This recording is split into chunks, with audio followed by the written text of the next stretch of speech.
Ich bin ja kein Politiker, ich bin ein Holzhacker. Ich habe 5 Kinder, alle bei derselben Frau. Ich war 5-mal zu Hause. Ich spiele für das Publikum und nicht für die Kritiker. Meierhofen im Zillertal. Ein Tal, in dem die Musik nicht erfunden, sondern vererbt wird. Von hier kommt ein Mann mit dem vielleicht bekanntesten Schnurrbart der Alpen, Erwin Aschenwald. 52 Jahre steht er auf der Bühne. Er hat Lieder geschrieben, die heute in Kindergärten auf 3 Kontinenten gesungen werden. Und er hat in einem Vertrag den entscheidenden Satz durchgestrichen, als ihm jemand vorschreiben wollte, was er zu singen hat. Das ist seine Geschichte, erzählt von ihm selbst. Grüß Gott, alle Hörerinnen und Hörer und Zuseherinnen und Zuseher. Ich freue mich, dass ich als altgedienter volkstümlicher Musikant im Volksmusik TV zu Gast sein darf. Danke. Ich habe ja 10 Enkel. Und wenn der Herrgott will, im März das 11. Enkel. Oh, wow. Ich habe 5 Kinder, alle bei derselben Frau. Ich war 5-mal zu Hause. Anfang hat alles ohne Plan. Kein Manager, keine Strategie, kein Ziel, das Ruhm hieß. Nur ein junger Musikant aus dem Zillertal, der spielte, was er spürte. Und dann kam ein Lied namens Horuch und mit ihm die erste Absage. Ich stehe 52 Jahre auf der Bühne. Und auf einmal kam der Sonntagsjodler und eben Scheibetei.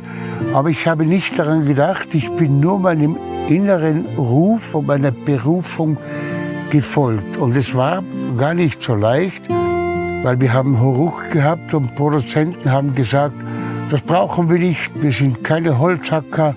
Ich habe dann gesagt, aber ich bin ein Holzhacker, weil mein Vater Holzknecht im Wald und ich bin ihm gefolgt. So ist das Horuch.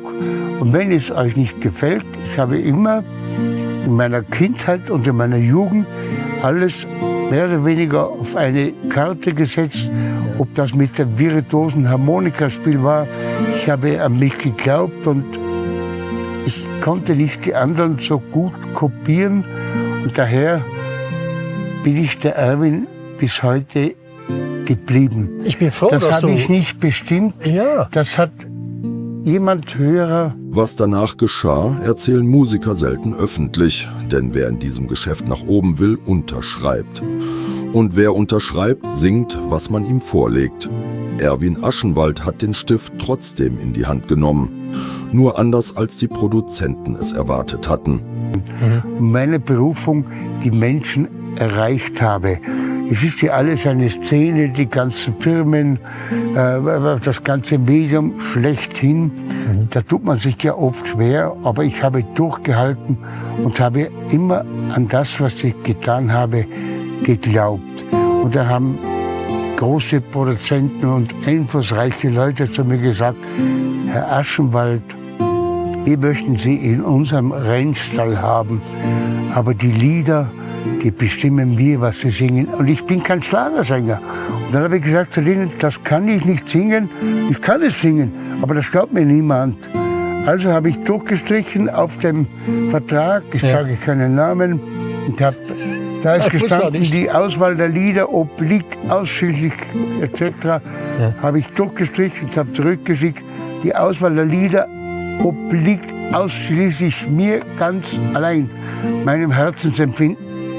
Dann haben die mir natürlich auch Fernsehsendungen gestrichen und ich war nicht mehr dabei. Aber ich habe immer, wie gesagt, ich wiederhole mich. Aber es war nicht scheißegal. Ja, ich habe an mich geglaubt, ich habe gesagt, Erwin, das ist der Ruf der Berge und der Ruf deiner Seele und der Ruf deiner Heimat und die Verpflichtung, das zu machen, was du spürst. Und wenn es nicht geht, dann.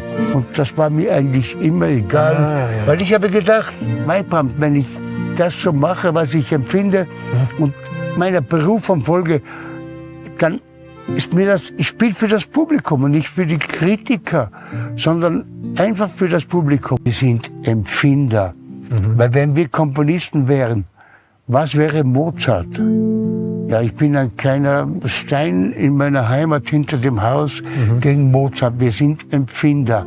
Dann ist da noch eine Verbindung, die man in Tirol nicht vermutet. Sie beginnt auf einer Alm mit einem kleinen Kofferradio und einem Draht, den ein Bub aufs Dach gespannt hat, um etwas zu empfangen, das von der anderen Seite der Berge kam. Aber es ist halt schön, dass ein slowenisches Team da ist, die alles machen. Ja, ist gewaltig, das ist doch schön. Ja. Ich habe mit den Slowenien immer ein gutes Verhältnis gehabt und als wir auf der Alm waren, wir hatten nur ein kleines Kofferradio.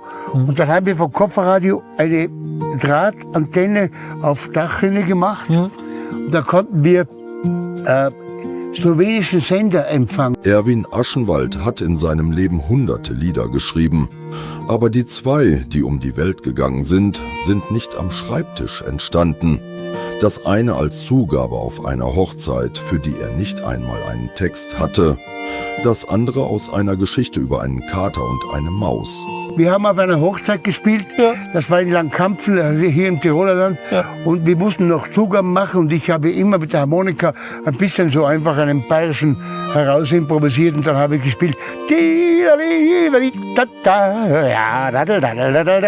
Und dann beim zweiten Wiederholung ist mir das zu langweilig geworden und dann habe ich einfach gesungen. Warum, weiß ich nicht.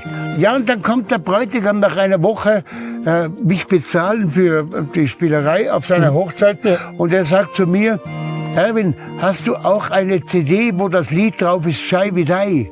Aus einer Zugabe, die niemand geplant hatte, wurde ein Lied ohne Bedeutung. Und genau das war seine Stärke. Denn was in keiner Sprache etwas heißt, versteht auf der ganzen Welt jeder. Er hat gesagt, nix, ich weiß es nicht. Ja, und das hat mittlerweile wird in sämtlichen Kontinenten, in den Kindergärten in China, in Japan, in Indien, in Australien. Beim zweiten großen Lied war es umgekehrt. Da stand die Geschichte zuerst. Sie handelt von einem Kater, einer Maus und einer Scheune in einem winzigen Dorf im Zillertal.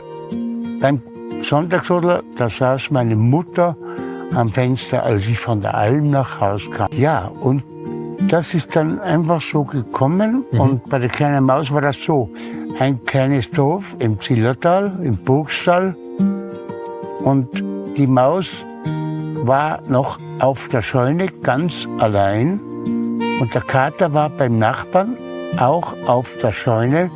Und dann hat sich der Kater gedacht, wenn er diese Maus jetzt noch tötet, die anderen Mäuse waren alle schon verschlafen.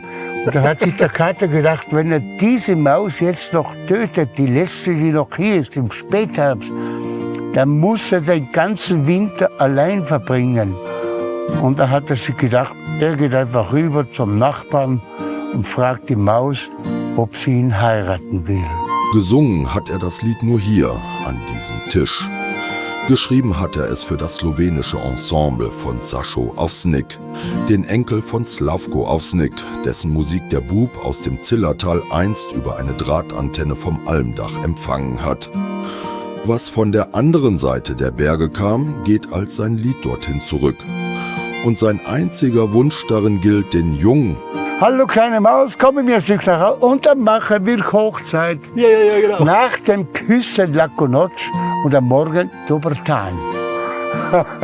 Und vielleicht heiraten jetzt wieder junge Menschen. Die Slowenen können das verstehen und mittlerweile über alle Länder hinaus. 70 Jahre, 5 Kinder, 10 Enkel, im März das 11. Alle Kontinente dieser Welt gesehen, mit einer Harmonika im Gepäck, mit der er 1982 österreichischer Meister wurde. Wer so viel erreicht hat, hätte Grund, sich etwas zu wünschen.